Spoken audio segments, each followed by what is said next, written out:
Bonjour à toutes, bonjour à tous. Bienvenue à cette présentation de notre plateforme IO.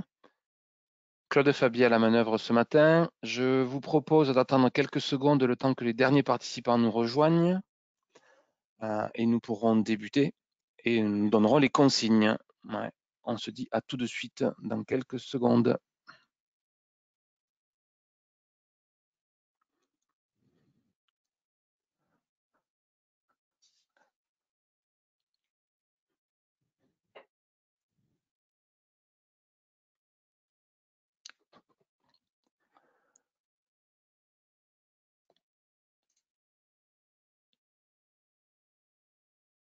Allez, nous allons pouvoir commencer. Merci à toutes, merci à tous d'être là parmi nous ce matin pour cette présentation de IO. Donc, plateforme qui va permettre l'échange des données entre différentes applications. Alors, comme d'habitude, vos micros sont coupés. Je vous encourage à utiliser la zone de chat prévue par GoToWebinar pour échanger avec moi. Donc, j'essaierai de répondre aux questions au fur et à mesure où elles arrivent. Dans tous les cas, si je n'y arrivais pas, ne vous inquiétez pas, nous serons là pour les relire et échanger avec vous. Donc, pas de crainte sur le sujet d'une question non répondue. Alors, je vous encourage à faire un test de son et d'image, savoir si vous voyez correctement l'écran et si vous m'entendez correctement. Allez, c'est à vous pour vos retours sur la zone de chat de GoToWebinar. Et je me prépare pour démarrer.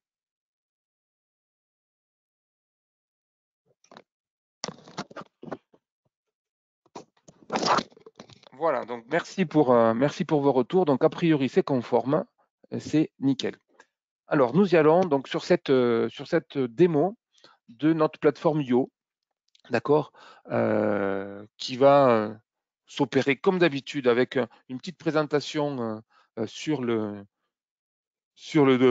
PowerPoint et ensuite nous serons en réel, hein, puisque c'est l'objectif évidemment. Chez les compagnons, nous travaillons toujours sur des documents et des dossiers réels. Alors IO, qu'est-ce que c'est que ce service IO? Eh bien, c'est une plateforme, j'allais dire, qui met en œuvre, qui permet de se connecter, de paramétrer un connecteur pour faire communiquer des applications. D'accord? Donc, on va partir d'une plateforme en mode SaaS à laquelle on va accéder à des connecteurs qui permettent un lien et une liaison entre deux applications métiers et associé à notre passerelle API. Donc, on y reviendra tout à l'heure sur un schéma. Donc, cette passerelle API qui va garantir l'échange des données et la sécurisation des données avec une plateforme, depuis une plateforme en mode SaaS, avec un système qui lui serait on-prem, d'accord, on-premise installé. Voilà, donc on a toujours cette mécanique, donc cette plateforme en mode SaaS qui va faire communiquer des applications suivant un mode hybride que moi je qualifierais d'hybride, puisque cette passerelle API, d'accord, que l'on appelle PAPI, passerelle API, qui va fonctionner dans des environnements hybrides. Dans des contextes chez nos clients, nous avons parfois deux applications en mode SaaS qu'il convient de faire communiquer. Eh bien là, pour le coup, on va utiliser les API génériques de l'application en point d'entrée pour communiquer vers une autre application en mode SaaS, là aussi, via des API. Donc, SaaS à SaaS. Ensuite, nous avons cet environnement hybride qui aujourd'hui est pas mal rencontré, à savoir j'ai une application en mode SaaS et puis j'ai une application on-prem. D'accord, hein. Et là, pour le coup, on va utiliser les API de l'application en mode SaaS pour aller récupérer des données. On va utiliser ensuite notre fameuse API, notre passerelle API, qui va communiquer avec l'ERP en mode on-prem, hein, qui est installé sur l'infrastructure du client. Et là, toute la partie échange des données, la traçabilité des données va s'effectuer via cette passerelle API. Donc, on va établir, hein, pour utiliser un terme peut-être qui est plus facile aux uns et aux autres, on va utiliser un lien VPN. Hein, on va construire un pont virtuel de type VPN pour sécuriser l'échange entre la passerelle IO, d'accord, entre la passerelle, l'application IO SaaS pour communiquer sur la passerelle, via la passerelle API, sur l'application on-prem. D'accord? Donc là, c'est un mode hybride qui va être géré, encore une fois, par cette plateforme SaaS qui est IO. Enfin, nous rencontrons aussi des installations qui sont full on-prem. On a une application installée sur un serveur, sur une infra d'un client. On va utiliser là aussi cette passerelle API pour établir un lien entre deux applications en mode on-prem, toujours pareil, tout ça managé par une seule et même plateforme qui, elle, s'établit en mode SaaS. Alors cette passerelle API qui est représentée par un engrenage ne représente pas de difficulté majeure pour un consultant. Hein. Ça peut être tout à fait installé et vous verrez que c'est très simple à installer puisqu'il n'y a pas d'enjeu d'accord, technique à avoir puisque toute l'intelligence va être portée par YoSAS. Alors, quels sont les bénéfices de ce service IO pour les clients finaux? Puisque n'oublions pas que nous servons des clients finaux. Alors, pour les utilisateurs, mais là, pour le coup, hein, conception et déploiement rapide, suppression des traitements manuels, risque d'erreur et d'erreur saisie, on connaît tout ça. Hein, mais évidemment, l'objectif étant d'optimiser un échange de données, l'objectif, c'est de gagner du temps et d'éviter les erreurs. On va avoir ensuite une suivi des flux, d'accord, puisque l'idée, on va enregistrer des consommations, on va enregistrer du transfert de fichiers, on va enregistrer des éléments que l'on va pouvoir comptabiliser et l'utilisateur va être en lien direct avec les consommations pour suivre les consommations et avoir des rapports. Ensuite, comme nous embarquons des connecteurs, d'accord, sur cette plateforme YoSAS, eh bien, on va faire évoluer toutes les contraintes des versions des ERP, puisque nous proposerons évidemment et nous garantissons l'évolution des ERP et nous garantissons que nos connecteurs vont fonctionner dans les versions futures. Donc là, pour le coup, c'est intéressant, puisque pas besoin de devoir attendre la modification par la société de service de ce connecteur qui évoluerait suite à la mise à jour de l'ERP. Bien évidemment, certains de nos clients ont des DSI un peu, comment dirais-je, un peu raides. Là, pour le coup, la gestion des droits va être totalement réglée puisque la plateforme SaaS, la plateforme YoSAS va être accédée. On va pouvoir donner des accès à des utilisateurs avec des droits. Il y a une interface d'administration unifiée, c'est ce qu'on va voir tout à l'heure, hein, puisque tout ça se fait depuis une seule plateforme. Rien ne se fait, j'allais dire, dans l'environnement du client. On respecte les protocoles de sécurité de transfert des données hein, via ce lien VPN qu'on établit, hein, qu'on a vu tout à l'heure, qu'on établit de façon totalement automatisée et sécurisée.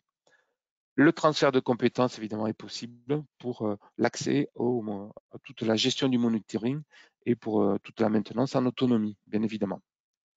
Alors, pourquoi les intégrateurs choisissent IO? Eh bien, pour la simplicité, pour la partie interface qui va être totalement unifiée, le monitoring, la rapidité, les mises à jour qui vont se faire à la volée sans intervention et le maintenance, le déploiement, etc. Et puis moi, j'allais dire aussi, hein, c'est pour éviter ce terme qu'on a utilisé trop longtemps, c'est les moulinettes. Ah oui, on a tous fait des moulinettes, on fait tous encore des moulinettes. Et ces fameuses moulinettes là qu'il faut maintenir, sur lesquelles on doit avoir un accès sur le serveur du client pour aller faire une mise à jour s'il y a une demande, ben là, c'est fini tout ça. Avec IO, on va s'affranchir de ce terme qui n'était pas très heureux d'ailleurs, moulinette. Hein. Là, on n'est plus dans le monde de la moulinette, on est vraiment dans quelque chose qui est standardisé, qui est tracé, qui est monitoré. Je vous propose effectivement d'aller voir la démo, d'accord, et on va la faire tous ensemble, bien évidemment, comme d'habitude. Dernier point, hein, donc ça m'évitera de revenir et de l'oublier tout à l'heure quand je serai venu. Donc on va proposer aux partenaires des formations IO avec l'accès à notre framework IO, hein, donc notre couche technologique de IO, c'est-à-dire de bénéficier de tous les apports de IO avec cette passerelle API, avec les échanges sécurisés, etc., le monitoring, la traçabilité, les accès, etc., pour les partenaires. Donc, vous pourrez greffer demain, via vos développeurs, vous pourrez greffer vos propres connecteurs directement sur cette passerelle, sur cette plateforme IO, décidément.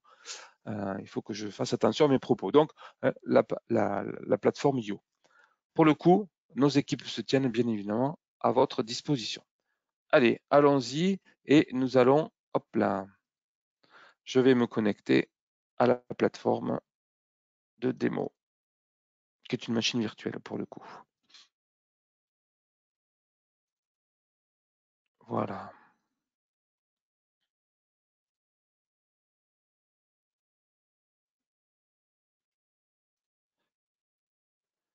Allez, c'est parti.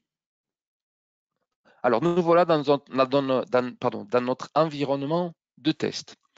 Alors, ce qu'on va essayer, ce que je vais vous démontrer, donc c'est la simplicité de comment faire pour récupérer des commandes qui ont été saisies dans un ERP, enfin pas dans un ERP, dans un site de e-commerce, PrestaShop pour ne pas le nommer, d'accord? Et comment on va récupérer ces commandes dans Sage, d'accord? On va regarder tout ça et voilà un petit peu le décor qui est planté.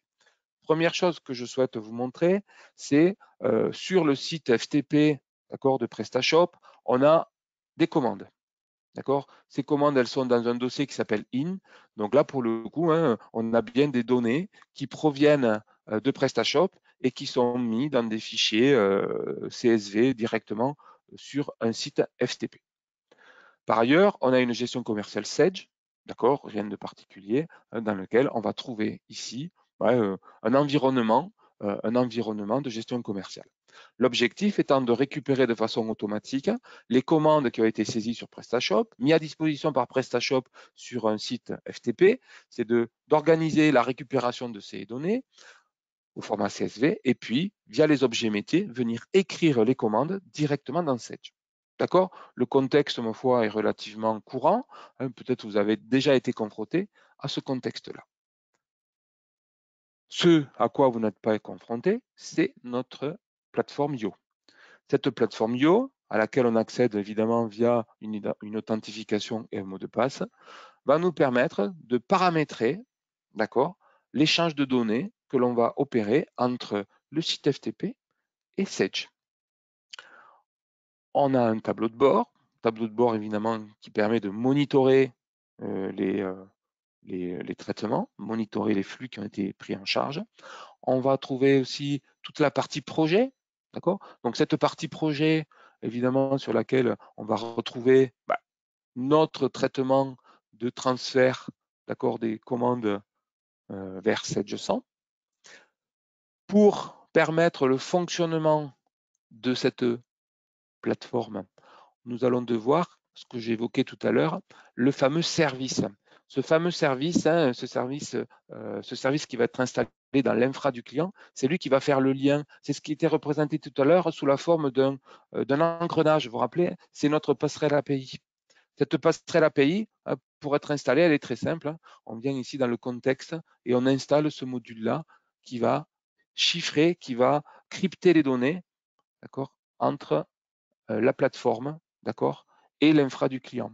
Donc voilà, c'est ce petit module qui tourne dans l'infra du client, qui est représenté sous la forme de cet engrenage, qui est le lien sécurisé, le lien VPN entre notre application Yo, d'accord, et l'infra du client où tourne le serveur Sage.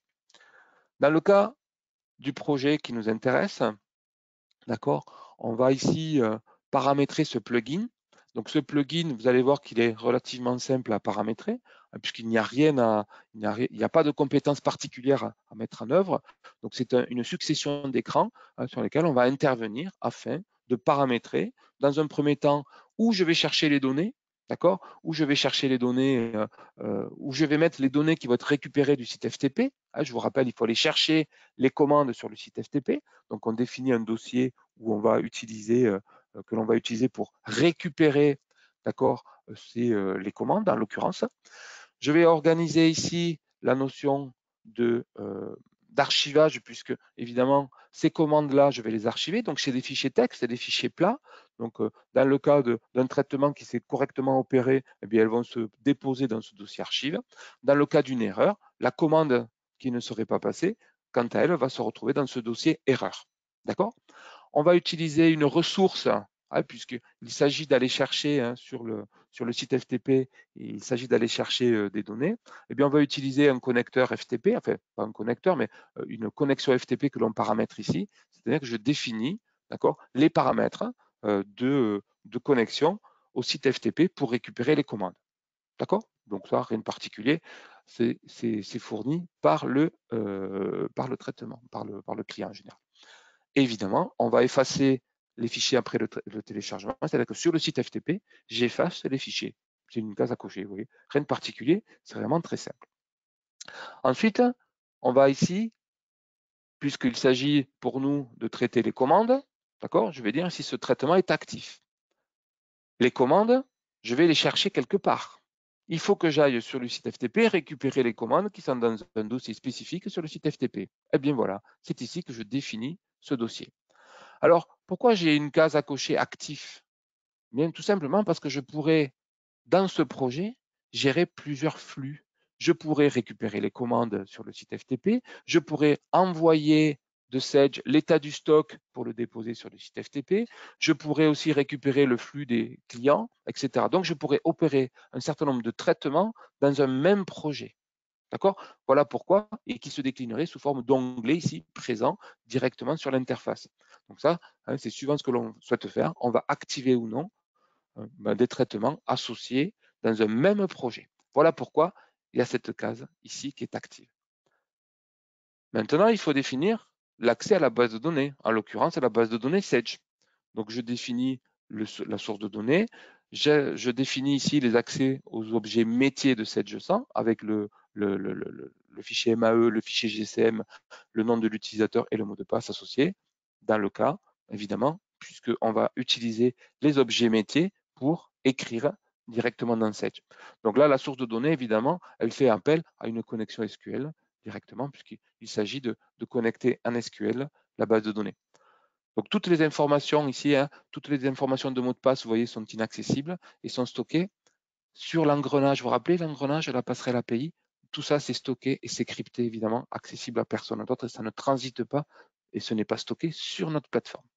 Donc voilà le contexte de ce plugin hein, de paramétrage, vous voyez, qui est on ne peut plus simple pour permettre l'échange des données avec un site de e-commerce. Maintenant, ce projet, je pourrais décider de le traiter régulièrement, d'accord? Ou en fonction d'un contexte. Donc, associé au projet, on peut planifier les projets, d'accord? Donc, la planification des projets facilite évidemment des traitements automatiques. Donc là, en l'occurrence, vous voyez, on a des déclencheurs horaires, d'accord? On peut définir une expression cron pour aller chercher les fichiers de façon régulière, pour aller se connecter au site FTP, récupérer les fichiers et traiter. On sait faire aussi par rapport à la surveillance d'un fichier. Dès lors qu'un fichier arrive dans un contexte sur un dossier dans l'infra du client, mais on peut décider, tiens, si quelque chose arrive dans ce dossier, alors je fais un traitement de transfert ou je ne sais quoi. On peut aussi utiliser des crochets web et des crochets web authentifiés.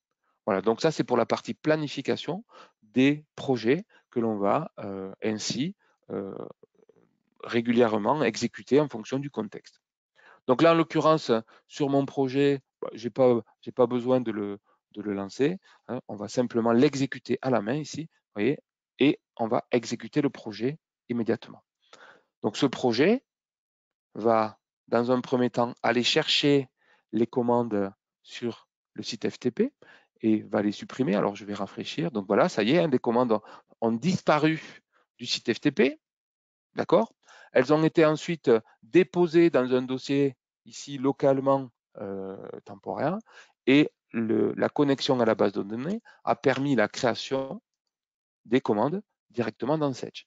On voit ici les 4 commandes qui sont arrivées, d'accord? Divers clients France, divers clients CE, elles sont arrivées automatiquement dans la base de données Sage et ont été créées à partir du fichier CSV qui était mis à disposition par PrestaShop. Donc tout ça, ça a été fait de façon automatique, d'accord, de façon totalement sécurisée. Et on pourrait retrouver dans les différents dossiers auxquels on a eu accès tout à l'heure, eh bien, le fait d'avoir stocké des éléments en archivage. Ici, hein, on a notre dossier où j'avais les archives. D'ailleurs, on va faire un petit ici, là. Tac. Je vais copier ça, on va aller le voir là-dedans. Ah ben voilà, elles sont là. Tiens, les archives sont ici.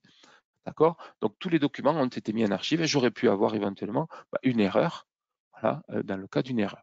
D'ailleurs, ce que je pourrais vous proposer, c'est de vous montrer, on va simuler par exemple la remise à disposition des commandes, d'accord, directement sur le site FTP. D'accord? Imaginons qu'on ait ce cas-là et on va voir comment se comporte, d'accord, comment se comporte notre plugin. Puisque au terme du traitement qui a été opéré, nous avons ici un compte rendu, une traçabilité des opérations qui ont été menées par, d'accord, la plateforme IO. Donc, on a vraiment la fameuse journalisation des traitements qui ont été opérés. Donc, vous voyez, je récupère ici, je connecte à la base de données, fin d'importation, déconnexion, je vais traiter l'autre commande, etc. Donc, j'ai toute la traçabilité qui est prise en charge directement ici. Alors là, c'est la dernière exécution qui a été opérée, mais sinon, ici, je vais avoir tous les rapports, d'accord, tous les rapports de traitement qui ont été opérés. Vous voyez, c'est réussi, quantité, le poids, j'ai le détail ici qui apparaît, on va retrouver exactement le même détail qu'on avait tout à l'heure ici. Alors, j'ai une question de Yanis. Alors Yanis, ça tombe très bien puisque c'est bien ce que je voulais vous montrer. Donc là, imaginons le contexte, d'accord? Premier contexte où je vais remettre sur le site FTP les commandes, d'accord? Alors j'ai une petite, je suis magicien, je remets à jour. Voilà. Donc là, concrètement, sur le site FTP, je remets les commandes, d'accord? Je remets les commandes et je vais réexécuter le projet. Je vais réexécuter le projet en regardant bien que les commandes sont déjà présentes. D'accord? Qu'est-ce qui va se passer dans ce cas-là? Donc, ça voudrait dire, c'est réimporter une deuxième fois la commande. Eh bien, on va voir ce qui se passe. On va réexécuter le projet, ou il va se réexécuter tout seul, suivant que je l'ai planifié ou pas. Allez, on y va. J'exécute de nouveau le projet.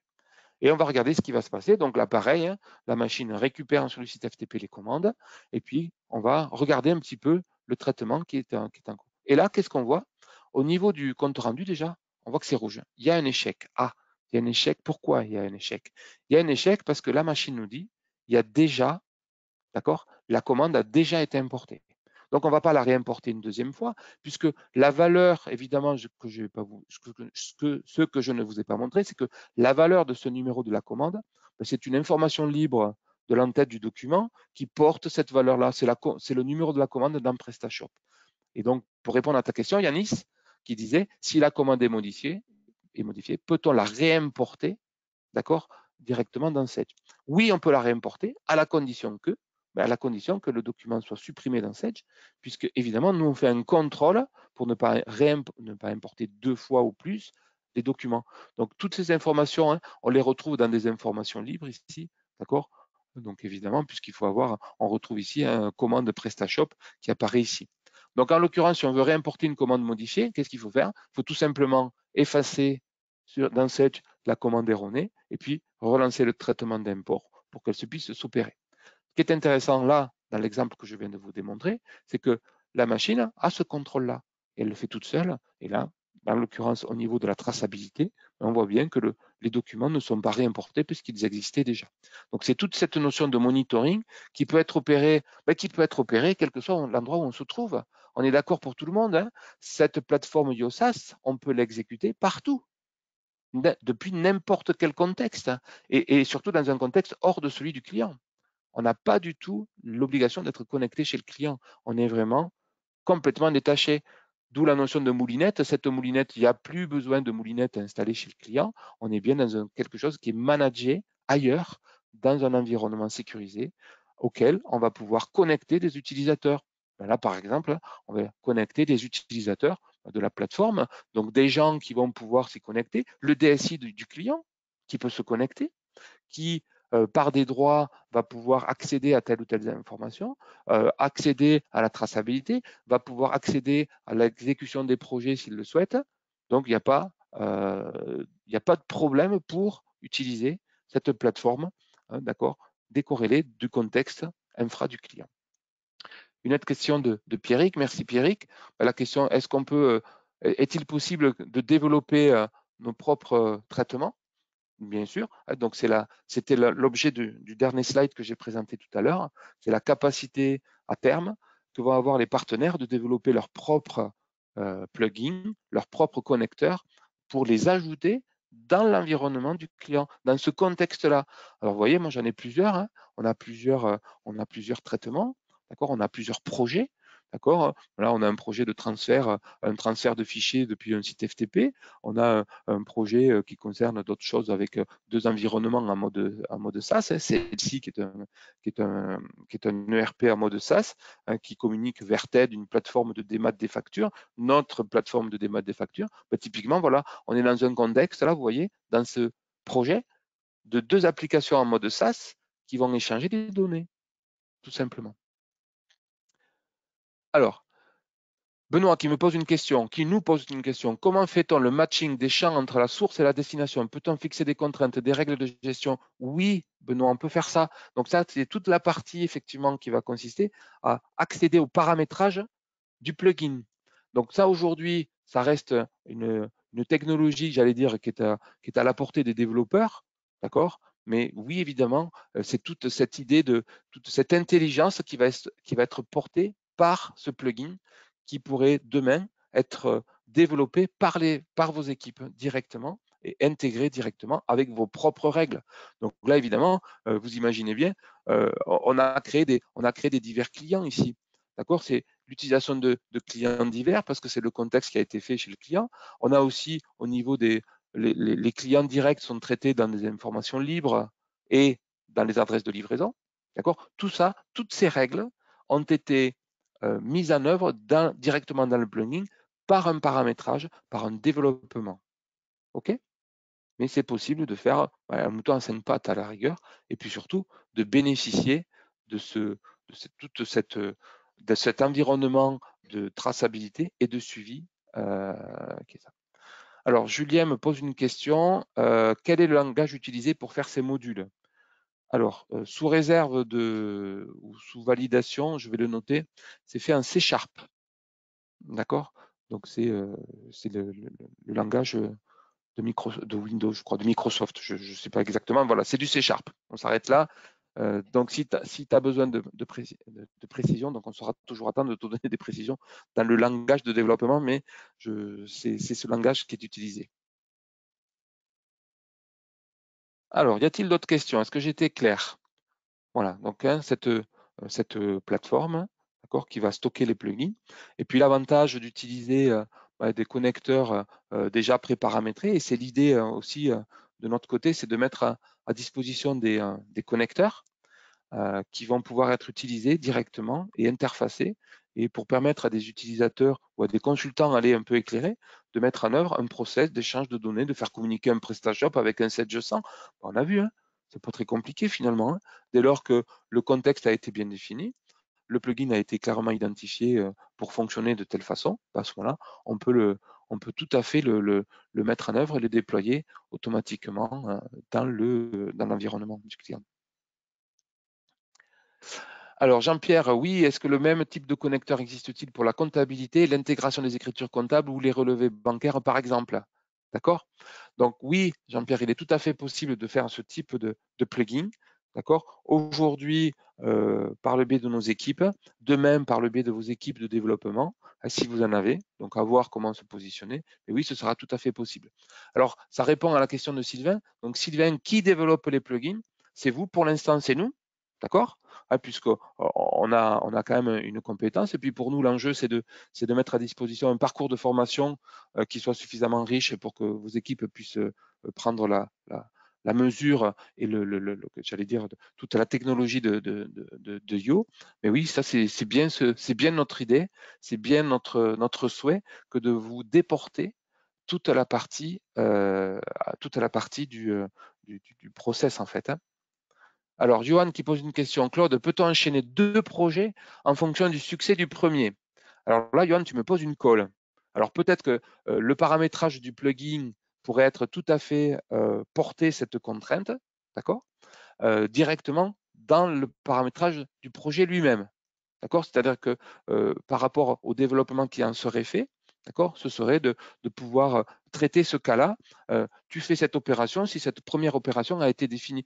Typiquement, si on récupérait les clients sous forme de tiers dans Sage et non pas sous forme d'une adresse de livraison, on pourrait dire tu vas récupérer les commandes si l'importation des clients était opérée. D'accord? Typiquement, c'est le plugin qui prévoit ce type d'opération directement dans l'enchaînement au niveau de sa conception même. En tant que partenaire, doit-on maîtriser C# et les objets métiers? Alors, les objets métiers, alors là, pour le coup, c'est une question qui dépasse un peu mon périmètre de compétences. Donc, je vais la noter, Jean-Pierre, parce que là, je ne sais pas comment vous répondre. Donc, l'idée, en tout cas, c'est que dans le cas où le l'intégrateur va développer ses propres connecteurs, d'accord? Bah, évidemment, il faut qu'il connaisse les objets métiers ainsi que le langage, évidemment, le langage qui est utilisé. D'accord? Après, dans le cas de la mise à disposition d'un connecteur qui serait pré-paramétré, hein, qui aurait un fonctionnement bien défini, bah, à ce moment-là, il n'y a aucune compétence à avoir, hein. Il suffit de cocher des cases, de définir un certain nombre de choses, et puis tout se fait en tâche cachée, en tâche de fond, directement. D'accord? Donc, voir en quel niveau, pour qui s'adresse ça. Donc, dans tous les cas, demain, si l'intégrateur souhaite écrire et concevoir des plugins, évidemment, il doit avoir la compétence pour justement répondre à Johan tout à l'heure, les mappings, hein, comment on fait le mapping, il faut connaître un minimum les objets métiers, savoir comment ils fonctionnent. Il faut au préalable avoir créé l'information libre ou les informations libres dans Sedge, etc., etc. Donc, il y a tout un tas d'éléments d'effet de bord qui doivent être pris en charge dans le cas du déploiement de ce type de connecteur, bien évidemment, hein. Voilà. Donc, ce qu'il nous faut retenir, d'accord, hein, pour avancer dans le contexte, donc une plateforme unifiée qui propose une interface sécurisée, qui propose un accès à des utilisateurs, qui va proposer un retour, hein, une traçabilité des événements, un monitoring des événements les uns après les autres. Et cette plateforme va être aussi accessible auprès des équipes de chez l'intégrateur pour monitorer et éventuellement pour apporter une modification si besoin. Donc, c'est vraiment des aspects qui sont tout à fait intéressants. Alors, Jean-Pierre, donc le mapping, alors Jean-Pierre nous pose une question. Est-ce que le mapping se fait uniquement sous forme de code? Il n'y a pas de table de correspondance avec les champs Sedge d'un côté et des champs des fichiers intégrés. Donc aujourd'hui, effectivement, puisque le connecteur, donc en l'occurrence ce plugin, là, il répondait à une contrainte et une problématique particulière. Donc on l'a vu, hein, c'est-à-dire que dans le fichier, on avait un client destinataire de la commande et on voit que ça arrive sous la forme de clients divers. Et ça est tellement de clients divers, puisque ça arrive client divers France, client divers CE, etc. Donc on a plusieurs types de clients, d'accord? Et l'adresse de livraison porte finalement le client final. Donc, on a bien un contexte particulier pour ce plugin-là pour répondre aux besoins. D'accord? Donc, évidemment, à un moment donné, un mapping a été opéré dans le plugin pour permettre d'identifier le pays du client destinataire. Est-ce que c'est un client France? Est-ce que c'est un client CE? Et en fonction du contexte-là, on a programmé le plugin pour qu'il fasse l'opération que l'on vient de regarder. Donc, évidemment, il n'y a pas de, comment dirais-je, il n'y a pas d'interface par rapport à ce plugin puisqu'il répond à une contrainte un peu technique de dire, bah oui, mais suivant la nature du client, suivant le pays du client. Donc, ce qu'il faudra évidemment envisager, Jean-Pierre, c'est demain, est-ce qu'il sera pertinent de faire un connecteur entre guillemets universel qui permette de faire ce type de choses? Alors, on risque d'être confronté au contexte suivant, à savoir que quand bien même on ferait un connecteur qui permettrait un mapping visuel des champs, on aura toujours des clients qui vont dire, ah mais non, mais attends, mais moi j'ai ce contexte-là, je veux faire ci, je veux faire ça, je veux faire autrement. Donc, je suis prêt à parier effectivement que quand bien même on fasse un connecteur avec des mappings tout à fait structurés, on trouve toujours des clients qui souhaitent faire différemment. Pour vous montrer par exemple un connecteur qui est, comment dirais-je, qui est complètement programmé, c'est celui que nous avons fait avec Kiriba. Donc Kiriba, c'est une gestion de trésorerie, d'accord? Donc là, pour le coup, vous voyez, le connecteur, il est complètement encapsulé où toutes les données doivent être répondues pour que ça puisse échanger. On ne peut pas avoir de latitude pour le coup. Hein, donc là, c'est vraiment un connecteur structuré, un connecteur qui est vraiment mis à disposition d'un consultant qui va mettre en œuvre Kiriba chez un client. Donc on voit que tout doit être renseigné. Il y a un contexte qui est totalement identifié, le dossier de traitement, on a des notions de variables que l'on peut utiliser, des notions avancées ici. Donc on a vraiment ce contexte de connecteur qui est complètement intégré à la plateforme IO, ce vers quoi évidemment tout le monde souhaiterait tendre, mais dans le cas de l'intégration des commandes de Sage, peut-être qu'on pourrait arriver à faire un connecteur qui permette un certain nombre de mappings avec des champs, mais on n'est pas à l'abri dans tous les cas d'un client avec un contexte très particulier pour lequel ce mapping ne correspondrait pas. J'espère que je suis clair dans mes réponses, hein, pour que chacun puisse se positionner. Hein. Donc, des connecteurs qui sont pré-mâchés, entre guillemets, donc là, celui que je vous montre de Kiriba, et puis des connecteurs qui sont sous la forme plutôt d'un plugin qui, eux, nécessitent effectivement un accès de type développement. Il faut développer.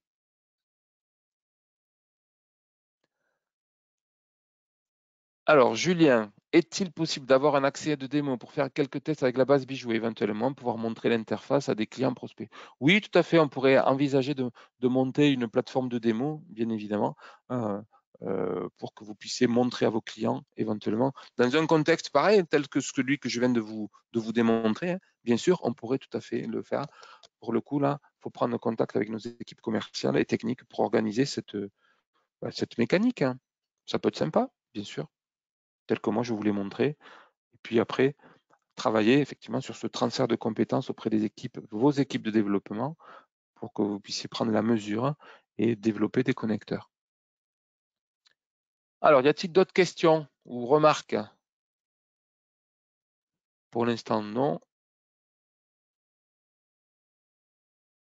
Alors, je crois qu'il y a une question qui est arrivée. Voilà. Alors, Sylvain, est-ce qu'on peut utiliser Yo comme interface API pour attaquer 7G100 avec des applications métiers locales? Oui, tout à fait. Dès lors que, oui, bien sûr, on peut tout à fait utiliser, utiliser cette mécanique si les API locales sont accessibles. Voilà, à voir. Il faudra travailler sur le contexte, mais pourquoi pas, oui. Puisque l'idée, c'est qu'on va utiliser les API des applications auxquelles on veut accéder pour communiquer.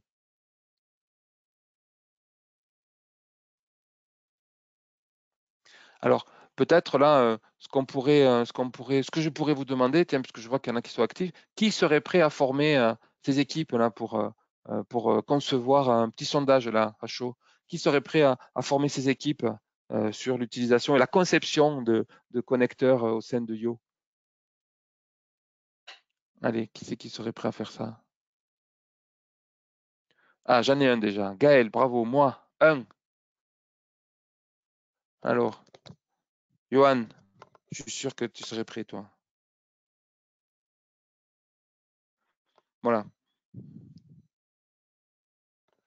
Alors, Julien, ben, voilà, c'est gagné. On aura vite fait de présenter à tes responsables l'intérêt de développer Dangio. Ah, Julien qui nous disait, pardon, oui, je suis développeur. Il faudrait que j'explique l'intérêt à mes responsables. Il n'y aura pas de mal à démontrer à tes responsables la pertinence de cet outil qui fait gagner du temps, d'accord, qui apporte de la sécurité, de la traçabilité, une interface unifiée que tu vas pouvoir réutiliser, tu vas pouvoir capitaliser sur les traitements que tu auras déjà faits. Bien évidemment, on aura vite fait de les convaincre de cette pertinence. Et pour toi, on va sortir de ce terme de moulinette que tout le monde sait faire, tout le monde a fait, mais pour lequel il faut arrêter de faire ce type d'opération, puisque bah, c'est souvent contraignant, c'est souvent fastidieux, les mises à jour de Sedge, c'est une galère, on n'a jamais les bonnes versions, etc. Donc là, on est tranquille, on a tout qui est managé, tout ça c'est géré. Alors, donc Jean-Pierre qui dit, moi ok, ce que je lis Jean-Pierre, c'est on est d'accord pour se former, mais il faudrait valider les prérequis. Bah, évidemment, il faut valider un certain nombre de prérequis euh, au niveau de la compétence des développeurs pour pouvoir accéder à l'outil de conception. Bon, mais voilà, déjà on a une petite équipe là pour monter un plan de formation, un projet de formation pour un transfert de compétences. Ben, bravo, bravo, bravo. Allez, ce que je vous propose, c'est qu'on mette un terme à ce webinaire. J'espère que vous avez pu juger et jauger de la pertinence de l'outil et de pouvoir demain intégrer vos propres connecteurs, vos propres plugins directement dans Io et utiliser cette interface unifiée qui va fonctionner. On le redit, je me répète, c'est de pouvoir communiquer de SaaS, de SaaS on-prem ou des applications on-prem. Donc, hein, des contextes totalement hybrides. Merci à toutes, merci à tous. Belle fin de journée et puis à très vite pour de nouvelles aventures. Et puis n'hésitez pas à nous faire part de vos remarques d'accord? Et puis, manifestez-vous auprès de nos équipes pour vous positionner sur le prochain séminaire de formation pour le coup.